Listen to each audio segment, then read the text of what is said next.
Hello again everyone, thank you for joining me and for watching again also this video. This is already the fifth lesson that we have on the Spring Fundamentals stream. And of course, before starting, I would like to advise you to share the channel with others and to subscribe if you haven't done so yet. And of course, we will start together with transactional, and we'll discuss about transactions. This is actually a very big subject, so this is something that we will continue to do in the next lessons as well.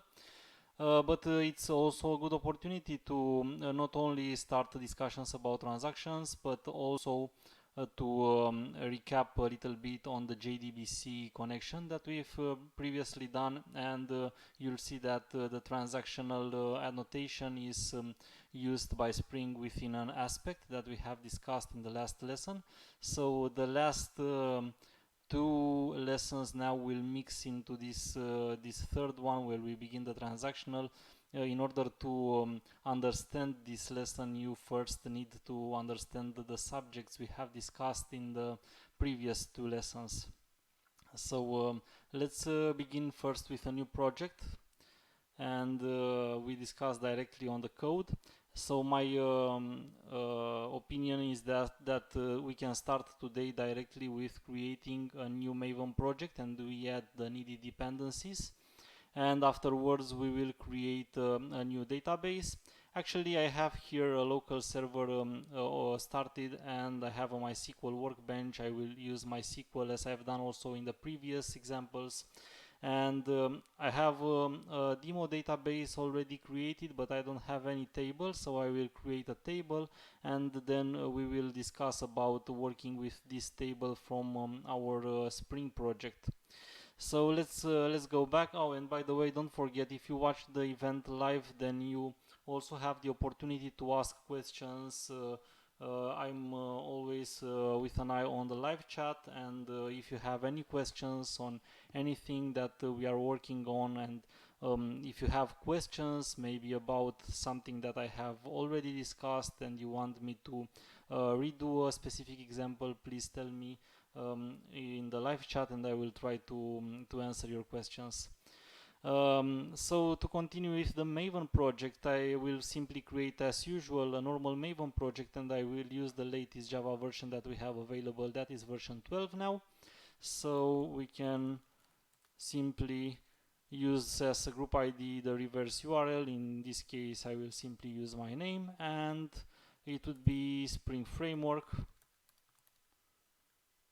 I think this would be an E5, that's from the lesson 5, so the fifth example. And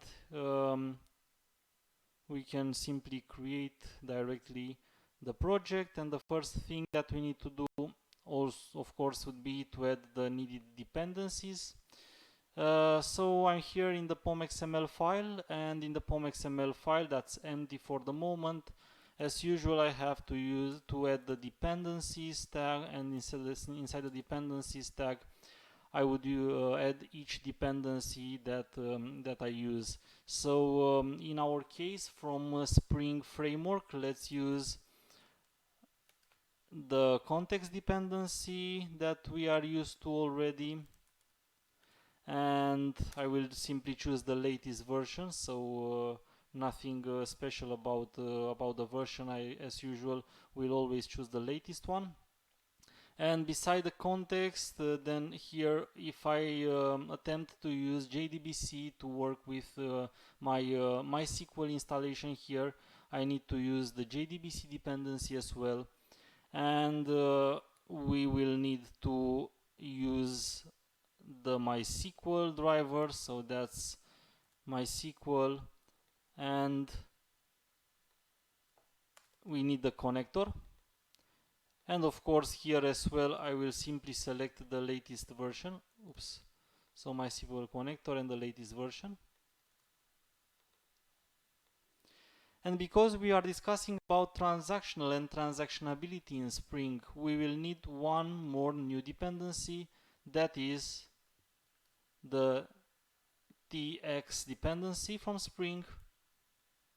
So the fourth dependency that I add here is this dependency, and I think this should be it for all the dependencies that we need for our example. Previously we have used, I think, also AOP dependency, but I don't need it explicitly now because I won't explicitly use AOP like I did in the previous lesson. So the only dependencies that I need is the context one, so I can manage the context, and the JDBC one because I will work with JDBC template and I will try to connect to my database. And I use this TX dependency so that I can use the transactional and all the related things that we will learn about today. And of course we need the driver in order to connect to the database, and I think this should be it. So if we've managed to add our dependencies in POM.xml, then we can directly go to the implementation, and inside the Java folder we can then first of all add a main package in which I have the main class as I have always done. So a new main class, and then we have the main method, and of course here is where I will need to declare my context in this case, and here is where I will call the methods from the beans to prove everything that I'm working on, and that would be to declare the context var c new as usual annotation config application context because we will use annotations.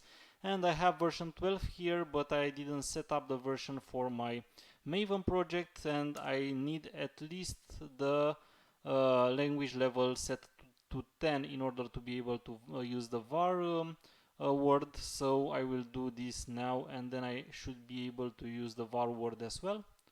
And you know that the next thing to do is to configure our context and to add the needed beans, and for that I will have to use a configuration class. So next thing, in order to be able to continue, I have to create the configuration class that I will do as well as I've done until now in a separate package. So let's create a different package here that we can call config, for example. So that's from configuration, and inside we create the needed class that would be project config, and as usual the configuration classes we know is annotated with @configuration. And let's see what do we need to declare. In the end, the project config class of course will be used when we create the context, so we can do this to be sure we don't forget it. As usual, I use the project config class to declare the context, and then probably here I will take something out of the context at some point. And the project config class is my only configuration class of this project, and as usual it is annotated with @configuration. And let's see what beans do we need in this case. And again we are working with a database, so we will need a data source. So let's first make sure that in the context we create a bean of type data source that will be needed from the JDBC template as well as from our, you will see, transaction manager that we add as a new bean today. And I need a method that returns data source. I can call it data source, and in order to be considered a bean creator, then you know already that I have to annotate it with the @bean annotation. And inside the method I have to return that instance of bean that I want to be placed in Spring's context, so that instance of object that we want Spring to know about and to be able to manage. And in this case, as I've done also last time when I've shown you how to connect to a database from Spring, I will simply use the driver manager data source. That's the simplest in terms of configuration, and we don't have to lose time to set up more than 3 parameters of this object. That will be only the URL, so where the database is, the username, and the password that will give us the needed privileges to connect to the database. So it's easy. We simply create an instance of type data source. If you don't like, the name is very big, so we use version 12 here. We would be able to simplify the syntax by simply replacing this with var. And we know that in the data source we need to set the URL, and we need to set the username, and we need to set the password. So data source set password. And because I have the default installation here and nothing is changed, I can simply directly use root with no password. I don't have any user configured in my DBMS here. It is only a plain default installation of MySQL with root and no password that has all the needed privileges. And of course I need to specify the path to the database that I want to use. So that would be JDBC MySQL and localhost, because I have it on the local machine. And then I don't need to specify any port because I simply use the default one in MySQL, which would be 3306. But if it is the default one, then I can simply skip the declaration of the port. And I need the name of the database. And coming back to the database, I remind you that my database is called demo, so this is what I use, and this is what I need to use as well in my URL for the data source creation. And of course at the end of everything we need to return this instance, and again the instance that we have here created, configured, and then returned will be placed in the context of Spring, just because I have here placed @bin above my method. So if you are not aware with this and you see this video the first time, by the way, this is actually the 5th lesson of the Spring Fundamentals course, and you will find the first 4 lessons on the same channel. So if you are not aware already of what @bin is, or @configuration, or things that I have done already without explaining them, they are already explained in the first 4 lessons. So if you don't know them already, you can anytime go back and review the first videos and then come to this one. So you need that we need this data source in order to create the JDBC template. And the next thing, yes, that we need to create is the JDBC template that will help us to work very easy with the database, to send queries and to execute queries in a fashion in which we eliminate all the boilerplate code. And yes, let's create a new instance of JDBC template. And then we need to specify the data source here, and you know that we can simply call the data source method from above. Or if this looks strange to you because it looks like we always create a new instance, this is not true. I have explained this in a previous video. But if you don't like this way of injecting from one method to the other to wire the beans directly through the method calling, then you know that you can also use as a parameter here data source, and you simply use the parameter then further. And even if I didn't write any auto wired here, by default this bin, this parameter value here, will come from the context of Spring. So Spring at the moment of the initialization will know to inject this instance, and will know to take that one that we have already declared above. And the third thing that we need in this example, and this is something new, this is something that we haven't seen before in this Spring Fundamentals course stream, is a transaction manager.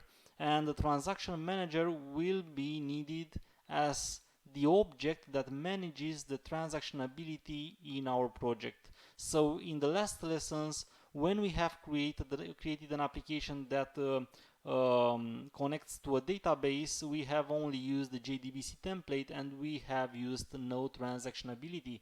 And because of that, yeah, you will see our use cases weren't atomic, and we are missing the privileges of using a transaction manager. But this is what we will do, and this is what we learn new and actually start to learn in this lesson. It is quite a big subject, so that we will need more lessons to cover all the fundamentals of it. but the first thing to be done is to have actually this kind of object in our context, and this kind of object in Spring is represented by the interface, by the contract named Platform Transaction Manager. So this is why here I will actually return a Platform Transaction Manager, and Platform Transaction Manager is that interface, that contract that needs to be implemented by any object that's implementing a transaction manager in Spring. So you can use, and like here we will use a predefined implementation of transaction manager, but you can anytime create your own transaction manager, and if you want to do so, you need to implement this contract. This is the contract that will be understood by Spring Framework as being the transaction manager. So let's call this transaction manager. And here, as well as for the JDBC template, because I will use a data source transaction manager, I will wrap in the transaction manager the data source, and I have to take the same data source, the one that I have declared in the context. So I simply inject the data source as a parameter here of the method, and the method for the returning the platform transaction manager is as well a bean. So we want this object to be placed in the Spring context so it can be managed by Spring. And the name of the implementation that we will use here is maybe I can see only TM to be shorter, is the data source transaction manager. And this needs as parameter the data source. So actually I don't need the declaration of the local variable, because I don't do anything with this. I can simply return it, and this is the easiest way to configure it. So now what we have in our context is a bin that represents the data source, a bin that represents the JDBC template we will use to interact with the database, and the bin that will manage our transactions, the so-called transaction manager, represented in Spring by the interface Platform Transaction Manager. So we will come into more details about this interface in the next lessons. But if you want to take a little bit a look inside the interface, you will see that there are only 3 methods here, and I want only to tell you about the contracts that you need to know. So the first contract that you need to know is the Platform Transaction Manager, and this is basically what you will use directly because you will need at least to provide an implementation of the transaction manager whenever you work, whenever you need transactionability in your project. But you need to know also that the transaction status is also the so-called representation of the transaction, if you want, like this in database. So it's again a contract that will tell you what's about the current transaction. In some situations you need this, or at least you need to implement this contract whenever you create a new implementation of the transaction manager or the transaction status. So I will in the next lessons I will come into more details of some of these methods that you will need to know.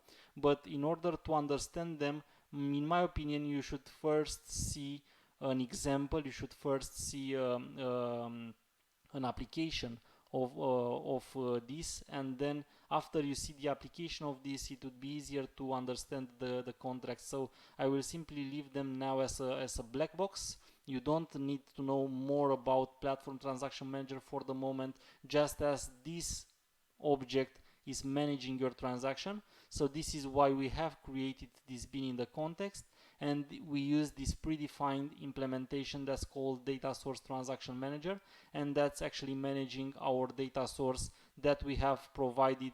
Again, is one of the bins we have in the context, and Spring can manage it.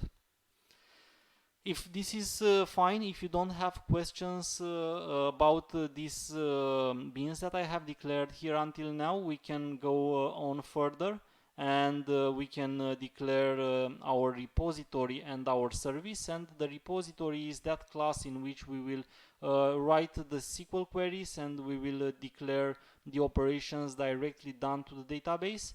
And of course the services are those classes in which we implement the use cases. So you will see that logically the use cases are generally needed to be transactional. So the transactional and the transactionability, we will declare it and we will see it usually in the service classes. So here let's create a new package, and this package will be repositories. And in the repositories package, I will create a new class that would be, I need an object actually to work with. So I don't have any table. I have just realized now that I don't have any table in my database. So in order to prove the functionality, let's also create a table. Otherwise we will not see anything. So right click and create table, and let's choose a very simple object like product. I think we have also used product in our third lesson when we discussed about connection to a database, and this would be a very small, a very simple table. Let's choose only two fields. So for example, we need an ID and a name, and the ID would be my primary key, not null. I will simply leave it as an integer, and I will only check also the auto increment. So I will just let MySQL choose values for this ID, and I will not provide them from my code. And I have the name, and let's suppose this is everything about our table. So I only keep names of products. The name of the table is product, the name of the primary key is ID, it's of type int, is auto incremented, and I have another column that's called name, that's type varchar, which will be actually represented as a string in my Java classes. And I apply and create this table, and now I have this table in which if I select everything, I would simply see that I have actually nothing yet. So I don't have any product in my table. So let's go back to our project where we were creating the repository, and in this case I will need to name it probably product repository. And in the product repository, in order to create an instance of this class inside Spring's context, I can go back to my project config class and use another method annotated with @bin, but it seems that it might be easier in this case just to annotate the class itself with, for example, repository, which is a stereotype annotation. And I have to be careful to go to my project config class and make sure that Spring is searching in the repositories package, and that is by adding the component scan annotation. And we will simply declare here the array of packages that will be scanned.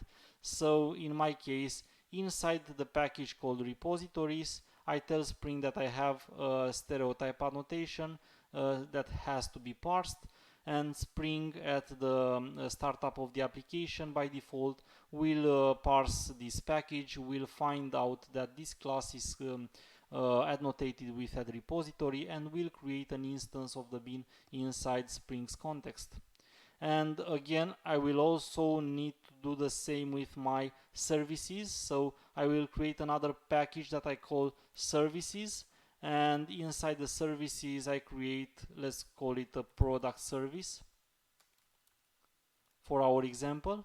And of course this would be also a component, so I need an instance inside Spring's context, and for that I can use the stereotype annotation at service.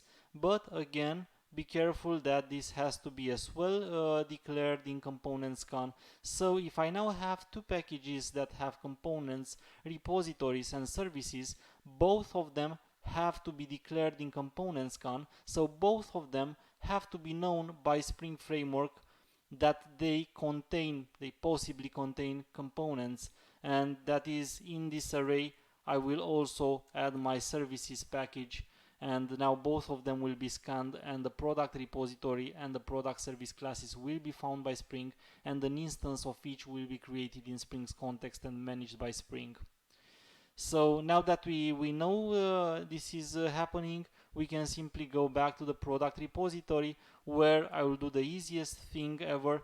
I would just create a method that's called add product, and let's say that here I simply receive the name of the product, because we made the table very small and very simple, so we don't focus on things that we don't care about. And I would simply inject here the JDBC template using auto-wired. So I take from the context the bin that I have declared inside project config, is this bin here that we have created just before when we have declared the project configuration. So in the product repository, we are able to inject this JDBC template by using auto-wired, and then we can simply write a very short SQL query that is inserting a product that would be insert into product values null for the ID and the question mark, that's the parameter for the name, and null for the ID just because the ID is anyway auto incremented. This is the way we have declared it at the DBMS level. And then we use JDBC template, and we just state that we want to execute this query, and the only parameter that we have is name, and I think this should be it. And you can see how easy and how clean and how nice this JDBC template hides all the boilerplate code, and you don't see prepare statements, connections, whatever you would need if you would simply directly use the plain JDBC API from the standard edition. And okay, we have now the method that we needed to add a new product, so we can go to the product service, and here of course I would go on injecting the product repository, and I do so by using auto-wired as well. And then I would declare a method like add one product, and let's consider this is our use case. So what do we actually want to do here is simply to call the add product and add a specific product. So yeah, you can give the name as a parameter, or you can simply pass a name that you want. It's only an example, so don't focus on that. And further, we can just go directly to the main class, and in the main class we can take this product service, and from the context get bin product service class. So we can take it by type, because we know we have only one instance. We have the opportunity to directly take it by type this way, and then we call the add one product. And let's run for the moment directly this method and see what's happening. So we will for the first time run our application and see what's happening.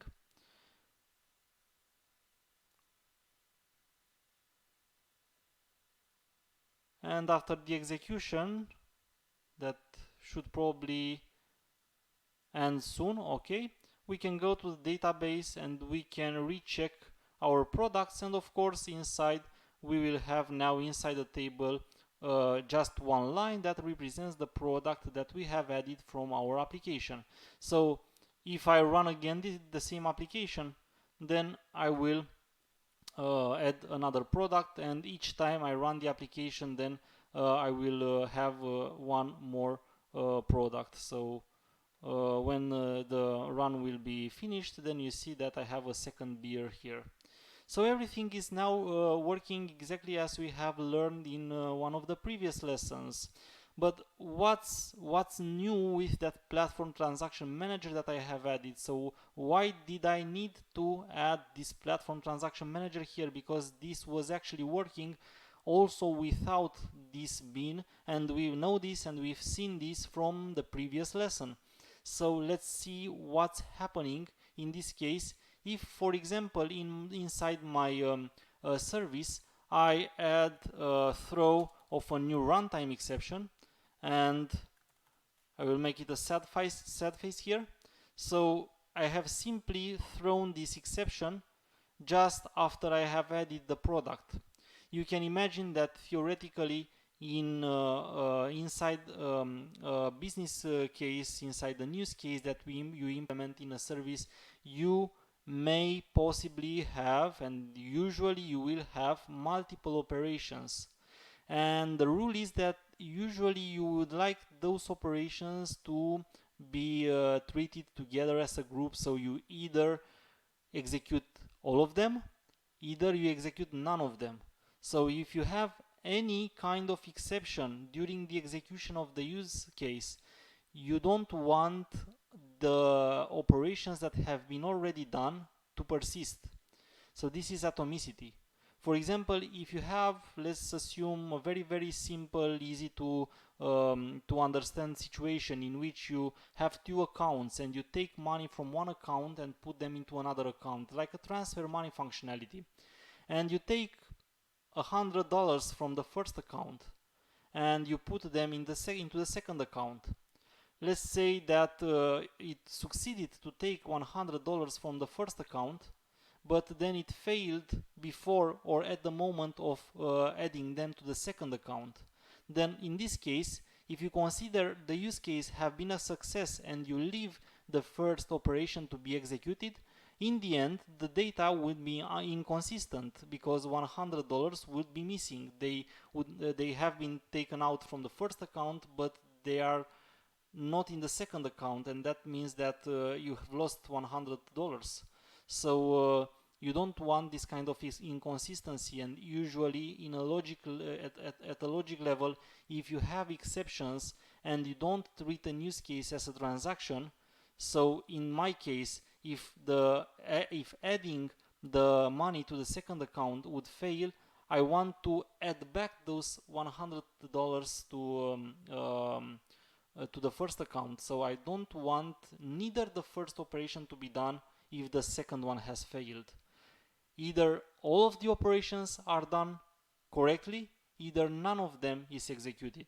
This is most of the times what I want from a use case.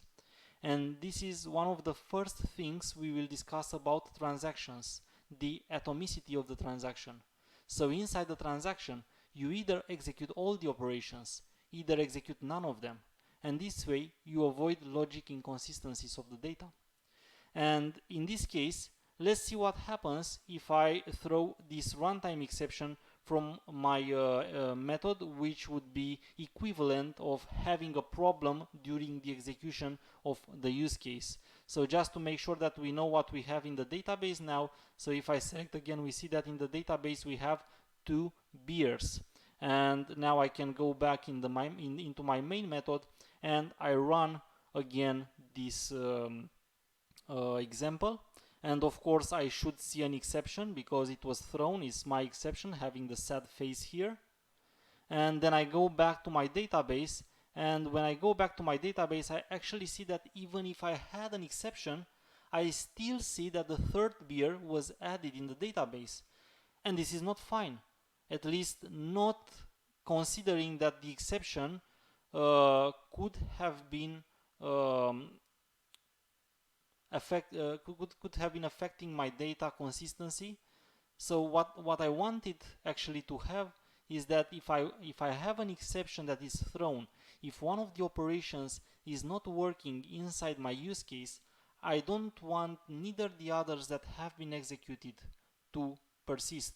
So I would have wanted in this case that the insertion of the third beer was not happening. And for that I will have to actually do 2 more changes to my code. And first of all would be in the project config class.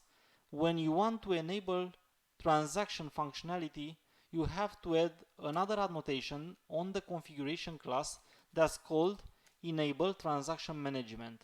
So first of all, now if we want to wrap into a transaction this use case that we have, first thing that we need to do is make sure that Spring has this transactionability functionality enabled. And you can enable the transaction management by placing above the configuration class the @enable transaction management annotation. Now you have to specify which is your use case, so what method should be wrapped in a transaction. So of course, in our case, it's all about this method that we want to wrap in a transaction. So what I will simply do is, above the method, I will use the transactional annotation. And by placing this transactional annotation above the method, I will wrap the method in a transaction. So the platform transaction manager bean that we have added in the beginning in the context of Spring will manage the execution of this method. And if there is any exception thrown out of the method at execution, then the transaction will be automatically rolled back. And that means that even if I have executed the add of the product beer, if before the end of the method I have any problem, like any exception that is thrown, then the insert of the product will be rolled back, and I will actually see that nothing will be persisting from the beginning of the transaction that in our case is happening to be the same with the beginning of the method. This is something that we will discuss. It's not this case all the times, but for the moment, just imagine, like is in this example, it's also true that when you have placed here transactional, this method is now completely wrapped in a transaction, and that means that a transaction is actually started before the execution of the method, and the transaction will commit at the end of the method. If something happens between the start and the end of the transaction, you will actually see that the transaction is automatically rolled back. In fact, the transaction is marked for rollback, and when it comes to be finished, it will actually be rolled back, and all the operations that were previously done will be will not be persisted as it happens when we don't have a transaction. Technically, how is it happening? This is something that you also know from the previous lessons.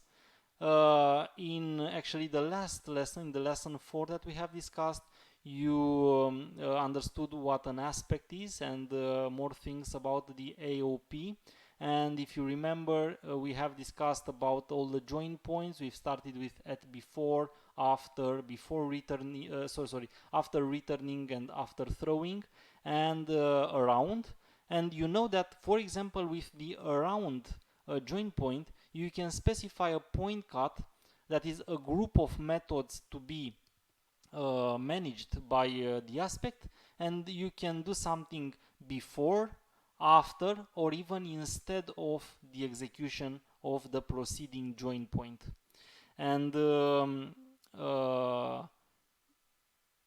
in the example that we have done together in the last lesson, we have simply directly specified the name of the method to be easier to understand. But I've told you that there are a lot of syntaxes, and you have the opportunity to specify a lot of precision. Like even you can even specify from where and from what package you want this aspect to affect the methods and so on. In this case, it's much easier. You actually have the transactional annotation. So what you can imagine is that behind all this functionality, you actually have an aspect that is wrapping around the methods that are annotated with the @transactional annotation. So this is the point cut that the aspect applies to. In this case, are those methods that are annotated with @transactional, which is half true, because you will see that transactional can also be placed above the class. So during the lessons I will get into more details and you will understand more, but starting from the beginning, you can simply think for the moment that is the methods that are annotated with @transactional, they are intercepted by this aspect and they are this way managed by the platform transaction manager bean that we have added in the beginning. So now, if my explanation was fine and if you understood, you should know what is the purpose of the platform transaction manager. the fact that in order to activate, to enable the transactionability, you have to add this enable transaction management above the configuration class, and you should be aware of the existence of the set transactional annotation that we use above the methods that we want to be wrapped in a transaction. So this, and by these changes now we should have a transaction at least for the add one product use case that we have created in our service. So let's see what happens if I run again after all these changes my method.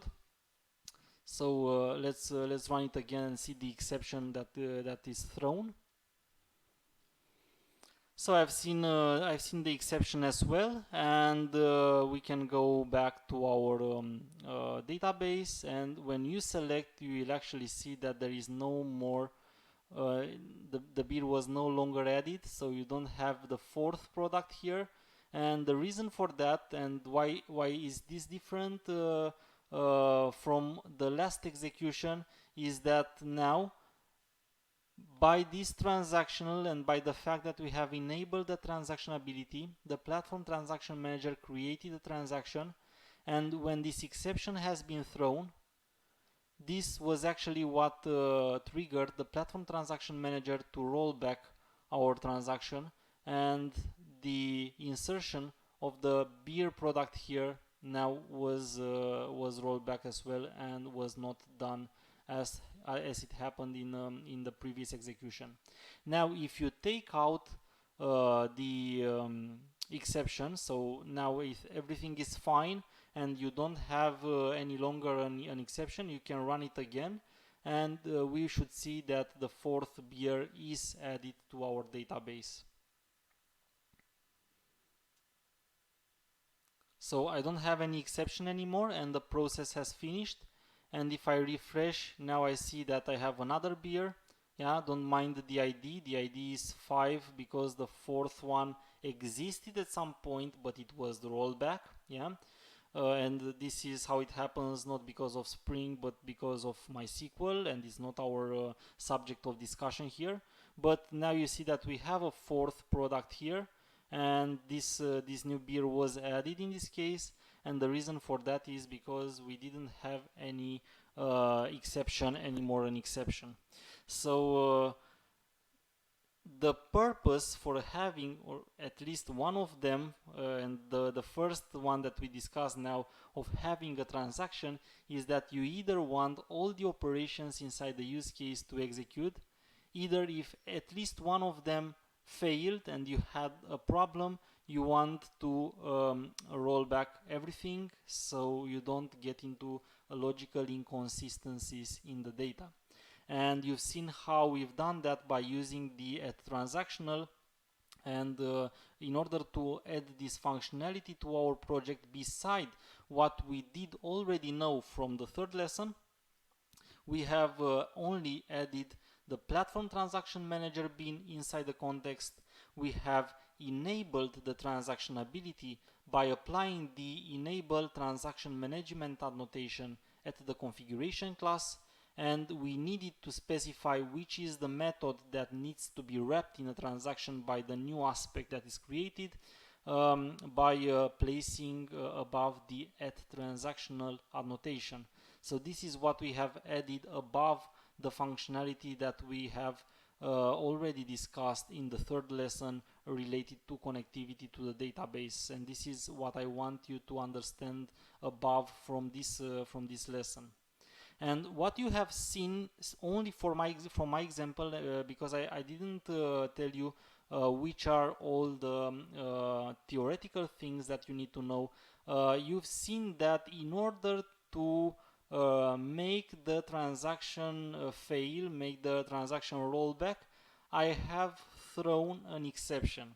But I didn't tell you everything about this, and of course there are a lot of things actually I didn't tell you about transactional. That's why we will also discuss the same subject in the next lessons as well.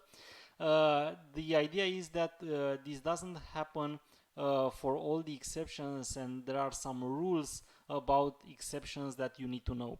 And the first rule that I want to tell you about this is actually that the default rollback of the transaction happens by default only for the runtime exceptions. So in this case, when I have added my throw of exception, I did add a runtime exception not only because I didn't want to do any more things with like throwing here the exception itself. The reason for why I threw a runtime exception is because this is these kind of exceptions are actually the ones that cause by default a rollback to a transaction. If I have used an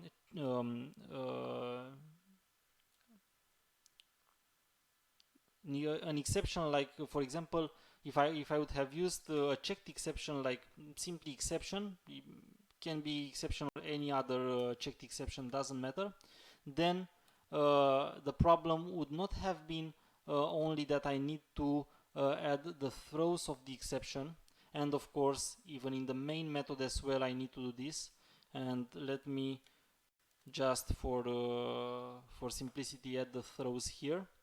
You will actually see that for this kind of exceptions, by default, the platform transaction manager doesn't roll back the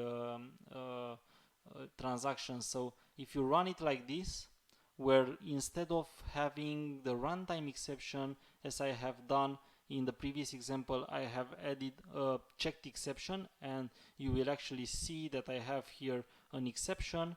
And if I go back, yeah, still, even if I had an exception, and maybe from my explanations you would have believed that this row here would not appear anymore in our database, because and only because it is a checked exception, so not a runtime exception like it was in the previous example.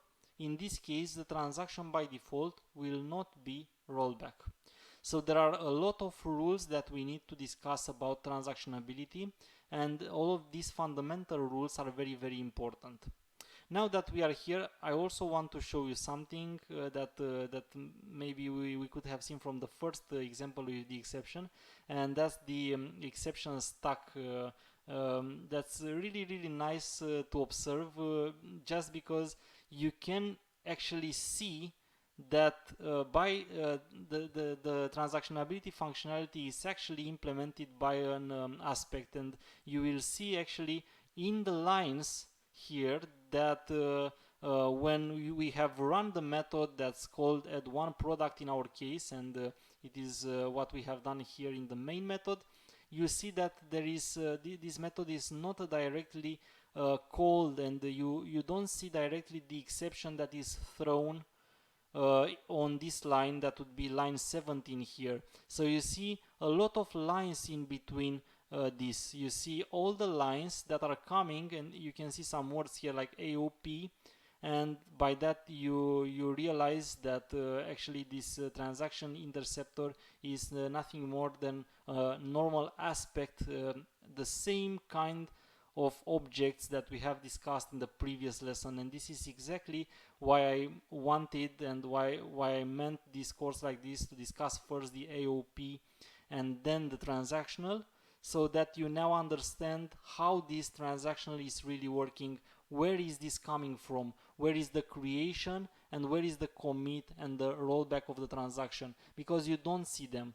But you know that the reason for why you don't see them is because an aspect is completely decoupled. And we know this from the last lesson, when we have completely decoupled functionality, that like the logging that we've done before and after the call of the method. The same thing happens here with creating and committing or rolling back the transaction. So the reason for why we have first worked with JDBC, and we've seen how to connect to a database, and we didn't discuss anything about transactionability, and then we discussed AOP, and now we see the transactional and the way transactional works, and you understand that you have now an aspect that's wrapping around, it's weaving around these methods that you annotate with transactional. And from now on, what you need to know is there are some rules, there are kind of a lot of rules, even there, if they are fundamentals, there are a lot of fundamental rules that we will discuss about this transactional. But the purpose for this lesson would be at least that you understand how is this transactional working, that behind this transactional you have an aspect, and how to enable this transactionability. And of course, the first and the main reason of using a transaction that we have discussed, and that is adding the atomicity to the operation of a use case that we implement. So that's basically things for the moment that I want you to remember. And now there are a lot of rules that we'll discuss, and in the first one I have shown you is that regarding the exceptions, I've told you that if you actually throw a checked exception, you will not roll back the transaction, but you will actually roll back a transaction in case of a runtime exception. So this is also a rule that I want you to remember from the lesson of today, that by default the transaction manager rolls back the runtime exceptions but does not roll back the checked exceptions. And this is really funny. And what is funny about this is actually this is the default, but Spring framework is a framework, and as a general, any kind of framework is very easy to customize, and you can change all the defaults usually, even like this default behavior. So if you don't like the way Spring is behaving by default, like rolling back the transaction for runtime exception but not rolling back the transaction for checked exceptions, you can simply go in the transactional annotation attributes, where you can specify either the rollback for, where you can say, okay, by default you transactional don't roll back for runtime exception, but in my case I want you to do so. So I can simply come here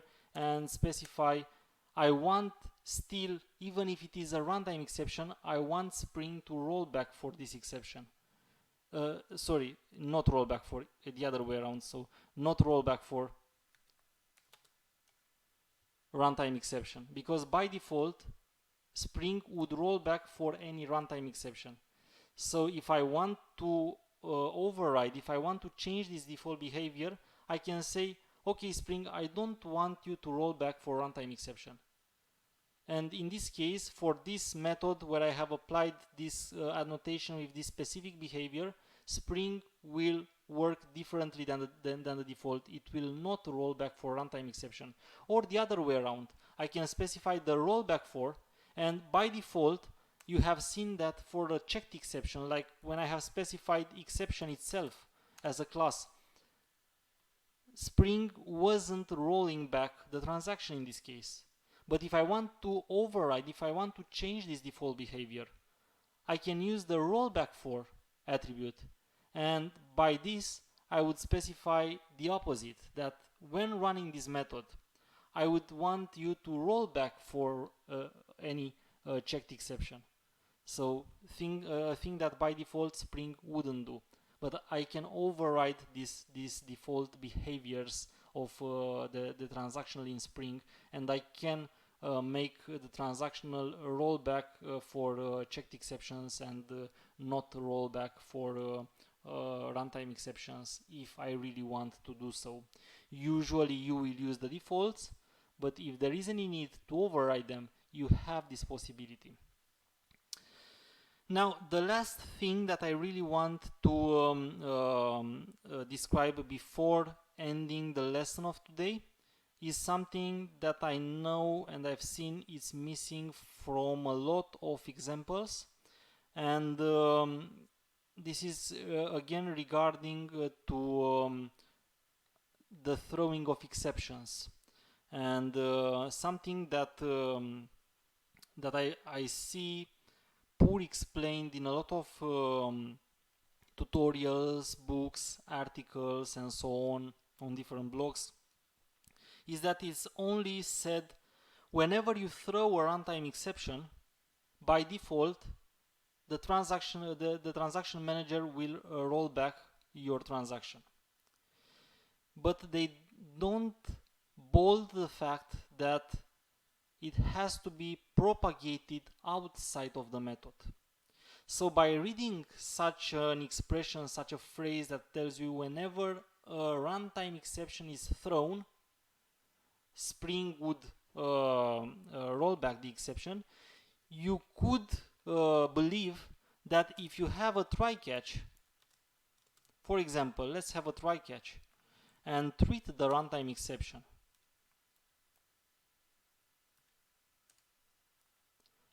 That we throw somehow, doesn't matter how.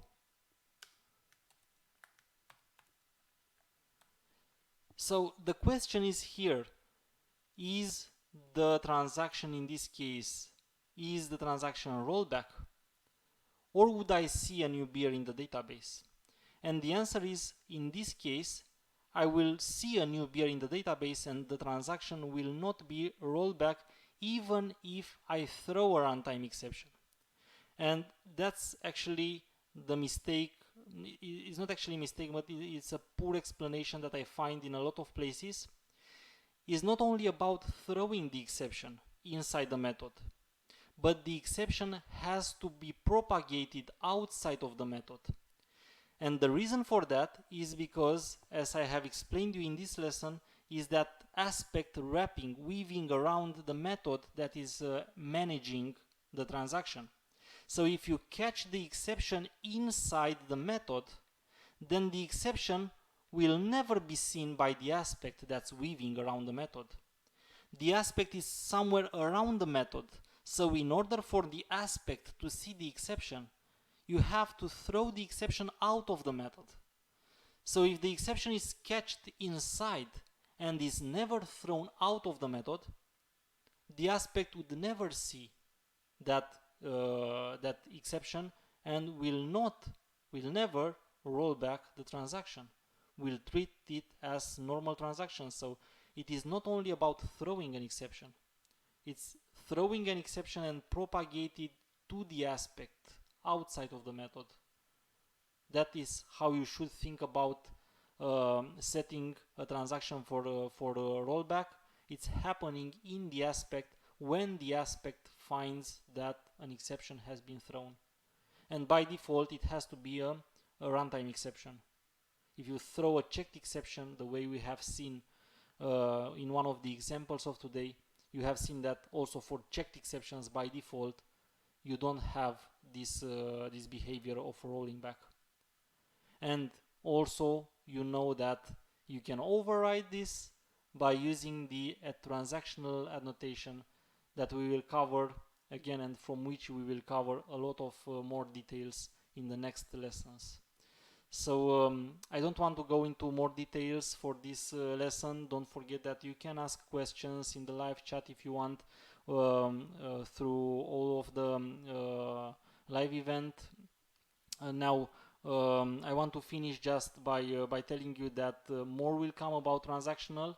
So first of all, for today, just make sure that you understand how to enable transactionability and what's the main purpose of adding a transaction to our use case, and just the things about the exceptions that we have discussed. And we will continue further next lessons with propagation of the transaction and with isolation of the transaction, and we will discuss also about dirty reads, phantom reads, and repeatable reads, and the issues that can come together with the isolation levels of the transaction. And yes, other than that, I can't tell you more for today. Just hope to see you soon for one of the next videos. So see you soon. Bye bye.